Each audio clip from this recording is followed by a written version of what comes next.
be, and you can ask your embassy. Gonna come on to you.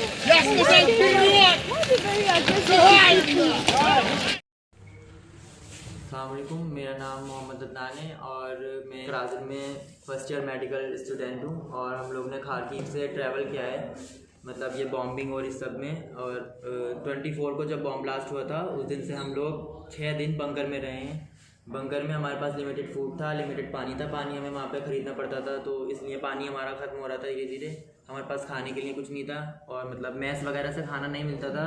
जिन लोगों का पे था वो नहीं मिलता था, हमारे बाकी में खाना बनाना पड़ता था। वो खाना बना रहे हैं हम लोग, तो उसमें अगर बॉम्बिंग की आवाज़ आती है तो हमें नीचे भाग के आना पड़ता था सारा खाना छोड़ के। और वो मतलब उस दिन हमें खाना वाना कुछ नहीं होता था। फिर हम 6 दिन उसमें वहाँ पे रहे। उसके बाद हमने सोचा कि हम लोग हंगरी बॉर्डर को ट्रैवल करते हैं, क्योंकि ईस्टर्न में थे हम और जितनी भी हेल्प हो रही थी वो वेस्टर्न पार्ट्स में हो रही थी। ईस्टर्न पार्ट्स में कुछ हेल्प नहीं हो रही थी। एम्बेसी की कोई न्यूज़ नहीं आ रही थी कि वो ईस्टर्न पार्ट्स के स्टूडेंट्स को निकालें या फिर वहाँ से इवैक्यूएट करें। जितने भी इवैक्यूएट हो रहे थे वो वेस्टर्न पार्ट्स के हो रहे थे। तो ईस्टर्न में हमने फैसला करा कि हम लोग ट्रेन से लवीव के लिए ट्रैवल करते हैं। तो हमें स्टेशन जाना था, बॉक्साल स्टेशन। तो वो 10 किलोमीटर था। वहाँ पे कोई टैक्सी नहीं थी, नहीं कोई कैब, नहीं मेट्रो। तो हमने पैदल वहाँ के ट्रैवल किया 10 किलोमीटर। हमारे कुछ सीनियर्स थे जिन्होंने हमारी हेल्प की होगी, हमारा तो रास्ता भी देखा हुआ नहीं था। लेकिन उस ट्रैवल में जब हम ट्रैवल कर रहे थे बीच में ही बॉम्बिंग स्टार्ट हो गई और हमें ज़मीन पर लेट कर बैठ कर और वहाँ से फिर आना पड़ा। फिर हमने स्टेशन हम बस जैसे तैसे करके पहुँचे बड़ी मुश्किल में। और वहाँ पर स्टेशन में हमें मेट्रो ट्रेन में चढ़ने भी नहीं दे रहे थे यूक्रेन के पीपल। वहाँ के पहले अपनी प्रेफर कर रहे थे कि यूक्रेनियन वहाँ पे चढ़ें। वहाँ पे फिर और लड़कियाँ चढ़ रही थी। फिर उसके बाद हमारा नंबर आया इंडियन स्टूडेंट्स का। फिर हम ट्रेन में चढ़े। पूरे 25 घंटे का सफ़र था लवीव के लिए। हमें सीट भी नहीं मिली, हम बस खड़े होकर वहाँ से हमने ट्रैवल करा 25 घंटे लवीव के लिए। जब हम लवीव में उतरे फिर हमने वहाँ से मिनी बस हमने अपनी पैसों से की। मतलब वहाँ के 1500 ग्रेवियन समथिंग, यहाँ 4500 इतने ग्रेवियन से की मिनी बस जॉब के लिए। वहाँ के लिए भी कोई इंडियन एम्बेसी या इंडियन गवर्नमेंट की कोई हेल्प नहीं थी। हमने सब अपने रिस्क पे, सब हमारे हॉस्टल वालों ने बोल दिया था कि तुम्हारे रिस्क पे है सब कुछ, अगर तुम्हें कुछ होता है वो तुम जानते हो, उसके हम जिम्मेदार नहीं हैं। हमने चौप में हम पहुँचे। चौप में हमारा इमिग्रेशन हुआ। इमिग्रेशन में भी यही था कि यूक्रेन को प्रेफर कर रहे थे वो, यूक्रेन पीपल को। इंडियन पीपल की कोई हेल्प नहीं हो रही थी उस टाइम पे भी। इंडियन पीपल हम लोग 2 बजे से वेट कर रहे थे और हमारा नंबर लगभग रात के 9 या 10 बजे नंबर आया था, जब तक यूक्रेन पीपल की हेल्प हो रही थी और कुछ नहीं। उसके बाद हमारा इमिग्रेशन हुआ। हमने ट्रेन ली हंगरी के लिए, जोहानी हंगरी बॉर्डर के वहाँ ट्रेन करके हम पहुँचे। तो लेकिन जब हम हंगरी बॉर्डर हमने क्रॉस कर लिया तो हम बोल सकते हैं कि उसके बाद हमारी हेल्प हुई। हमें खाना वाना फ्री में मिला और हमें मतलब ट्रैवल करने का भी टिकट विकेट का वो सब कोई मुश्किल नहीं हुई। हम वहाँ से बुडापेस्ट कैपिटल गए।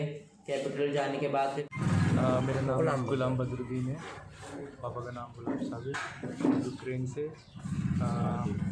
खारकीव में रहते थे। हमने सफ़र स्टार्ट किया था 1 तारीख को खारकीव से, हॉस्टल से। वहाँ से फिर पैदल चल के रेलवे स्टेशन पहुँचे। रेलवे स्टेशन से फिर हमने 18 घंटे का सफ़र स्टार्ट किया लवीव के लिए। लवीव से हम फिर टैक्सी करके पहुँचे हंगेरियन इमिग्रेशन ऑफिस। इमिग्रेशन से फिर हमें हंगेरियन बॉर्डर क्रॉस किया।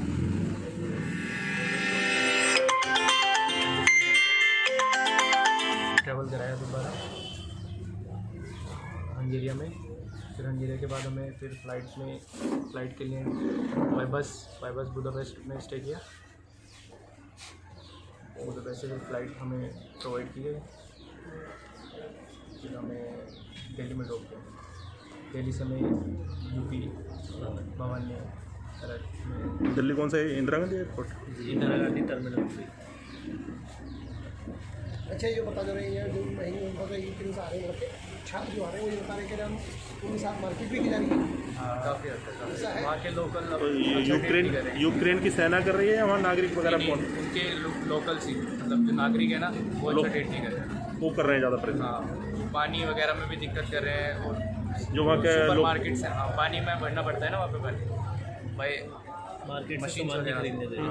मतलब पहले वो लोकल को दे रहे हैं, बाद में फिर अपना ले रहे हैं। स्टार्टिंग में सहयोग था, बाद के अंदर उन्होंने परेशान करना चालू कर दिया।